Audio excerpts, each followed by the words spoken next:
Bahkan beberapa tahun yang lalu ada kisah yang luar biasa, mirip seperti kisahnya Imam Ahmad ibn Hanbal, yaitu seorang dokter di negara Syria, di negara Syam, namanya Dr. Hisham.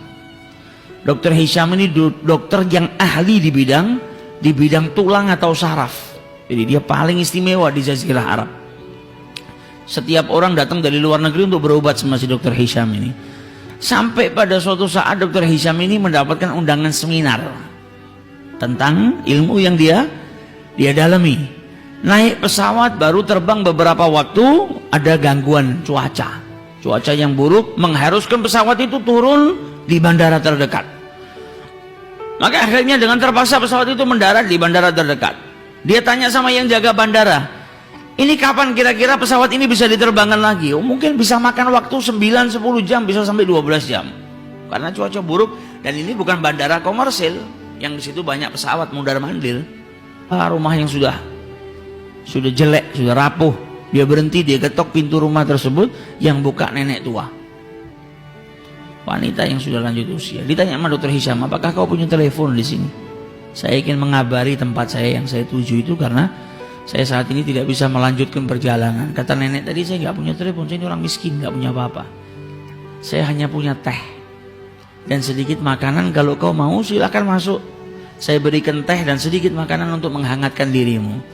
Maka masuk Dr. Hisham, duduk, minum teh, dikasih makanan. Nenek tadi kembali ke kursinya. Kemudian di kursinya dia berzikir kepada Allah, berdoa kepada Allah Subhanahu wa ta'ala. Dilihat sama Dr. Hisham, luar biasa ini nenek. Di malam hari dia duduk, dia berdoa kepada Allah. Tanpa Dr. Hisham sadari, ternyata di sebelah nenek tadi ada anak kecil yang terbujur kaku. Ditanya sama Dr. Hisham, ini anak sebelah kau ini siapa? Oh, ini cucuku. Mana orang tuanya? Orang tuanya sudah meninggal. Bapak ibunya mati sudah, yatim piatu. Ini anak saya yang rawat dari kecil. Ditanya sama Dr. Hisham, kenapa anak ini dari tadi saya lihat gak bergerak? Maka dijawab oleh nenek tadi, ya anak saya punya kelainan, ada penyakit di tulangnya atau di sarafnya yang menjadikan sekujur tubuhnya gak bisa bergerak. Dan kata orang-orang di sini gak ada yang bisa menyembuhkan penyakit anak saya kecuali dokter terkenal namanya Dr. Hisham, ada di negara Syam. Tapi apalah daya, saya orang miskin, gak punya apa-apa. Untuk pergi ke kota yang dekat saja saya nggak mampu, apalagi naik pesawat ke negara lain ngobatkan cucu saya nggak mampu. Tapi saya punya Allah. Kalau Allah sudah punya mau, nggak ada yang nggak bisa. Makanya saya terus mohon kepada Allah Subhanahu wa ta'ala. Maka Dr. Hisham mendengar ucapan nenek tadi, badannya gemetar. Ya Allah, ternyata pesawat nggak bisa melanjutkan perjalanan, turun di bandara darurat. Saya naik mobil pun nggak bisa melanjutkan perjalanan, diberhentikan sama Allah di rumah nenek tua ini. Ternyata semua kejadian ini hanya untuk mengabulkan doa nenek tua ini yang tidak pernah berputus asa memohon kepada Allah Subhanahu wa ta'ala.